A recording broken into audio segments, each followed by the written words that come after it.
to STIHL Incorporated's Chainsaw Safety, Maintenance, and Operation. This program has been developed to give chainsaw operators the basic information needed to properly and safely use a chainsaw.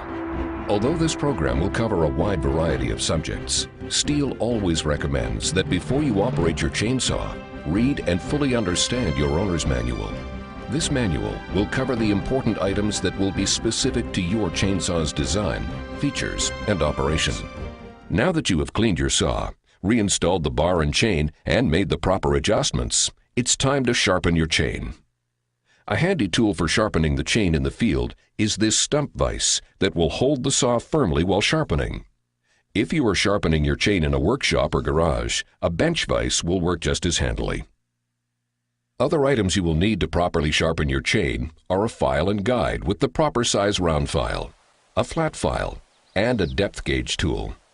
Check your owner's manual or ask your authorized dealer for the proper file size and depth gauge tool required for your saw's chain. This information can also be found in the chain leaflet packed with new loops of steel chain. Before we sharpen the chain, it will help you understand the process better if you know the different components that make up your chain. These are the cutters. Your chain has separate left and right-hand cutters. They are the parts you will be sharpening. Located on the front of each of the cutters is a protrusion called the depth gauge, or as some people like to refer to as the raker or drag. The depth gauge acts much like the adjustment on a hand-plane chisel and determines the depth of the cut or chip that the tooth will take. The wider the gap between the tooth's cutting edge and the top of the depth gauge, the larger the chip the chain will take. If there were no gap between the cutting edge and the depth gauge, the chain virtually wouldn't cut at all. Your chain has been designed to cut optimally with a specific depth gauge clearance. Check your owner's manual or with your authorized dealer to see what gap is specified for your chain. You can see that the cutter's top plate has a declining slope. As the tooth's cutting edges sharpen back, the depth gauge will also need to be filed to maintain the recommended chip clearance between the tops of the depth gauge and the tooth's cutting edge. The chain consists of a series of tie straps and rivets which hold the components together, separating the left and right-hand cutters alternately. This is the drive link. It has several functions. It's the portion of the chain that engages the sprocket, propelling the chain around the guide bar. It acts as a scooping device, dispersing the lubricant that comes from the oiler to components of the bar and chain, and it guides the chain in the bar groove. For your chain to be sharpened properly, you must make sure that each tooth has been filed at the same specific angles with the proper file, that the top plate of each cutter tooth is the same length, and that the depth gauges are set at the proper height. Begin the process by looking for the cutter with the most damage or wear. This will become your master cutter. Once sharpened properly, this cutter's shape and length will be what all the other cutters should look like. Not doing so will result in poor cutting performance. Your chain will run roughly and could even break. As you file the first cutter, count the number of filing strokes that you take, and be conscious of the amount of pressure you're applying to the file. Using the same number of strokes with the same amount of pressure on the rest of your cutters should result in a consistent length on each.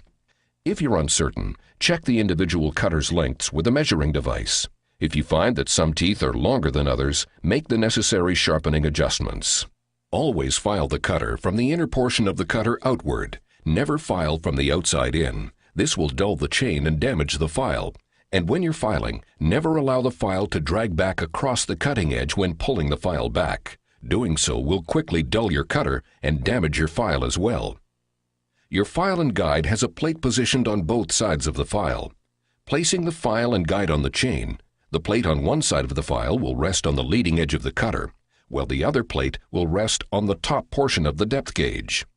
Equipped with the proper size round file, and assuming that your depth gauges have been maintained in the past, this will give your round file the proper filing depth when sharpening, resulting in the proper edge on the cutter.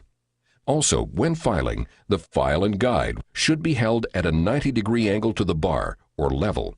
Tilting the file and guide even slightly can result in a misfiled chain that won't function properly. On the top of your file and guide, you will see lines scribed into the metal. These lines, kept parallel to the guide bar when sharpening each tooth, will result in the proper angle required for the tooth's cutting edge. When used properly, Your file and guide will help assure a proper and consistent cutting angle and filing depth on each tooth. This is how a properly sharpened cutter should look. Here is a cutter that has been improperly filed and has a severe back slope, a sign possibly indicating that too large a file was used. This chain has a severe hook indicating that too small a round file was used, or that the file was pushed down too hard and allowed to drop too far down into the tooth during the filing process. Here you see a top plate with too shallow of an angle, and this is a top plate with too severe an angle. Now that you have the proper file and guide, and you have determined your starting point, begin your filing. Remember to count your strokes, the amount of pressure you're applying to the file, and do not drag your file back across the cutter. The right and left-hand cutters alternate, so you will need to file every other tooth from one side of the bar, or all of the right-hand cutters first, for instance. Then change to the other side to sharpen all of the left-hand cutters, again remembering to keep the angles and depth the same on all teeth. Once all of your cutters have been sharpened, on both sides, you'll need to check the depth gauge height and file down the tang if needed. Place the depth gauge tool on the chain as shown here, allowing the tooth's depth gauge to protrude in the slot of the tool. If any portion of the depth gauge protrudes above the slot in the tool, that portion will need to be filed down level with the depth gauge tool using your flat file. Perform this same procedure for every tooth. If the depth gauges are not maintained and are too high, not allowing enough clearance, this will result in poor performance and reduce the chain's ability to cut. If you don't use the proper depth gauge tool and file the depth gauges too low, below the manufacturer's specifications, this will result in a chain that cuts too aggressively, possibly causing harm to your saw and increasing the risk of kickback, making the chainsaw very unsafe, which can result in serious or even fatal injury to the operator.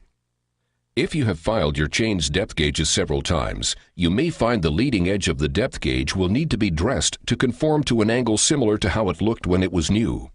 Steel depth gauges have a line scribed into the metal showing the proper angle for the leading edge for you to follow. If you don't maintain this angle, it can result in excessive vibration when cutting, as well as diluting the low kickback properties on some chains. For some people, sharpening a chain is very uncomfortable or even intimidating. If this is the case with you, you may want to keep one or more spare chains that are sharpened properly with you while you are working with your chainsaw.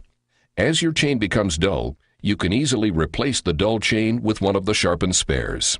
When you're done with your work, return your dull chains to your authorized dealer where they can be properly sharpened on a specially designed electric chain grinder, and you will be ready to cut again with a set of freshly sharpened chains.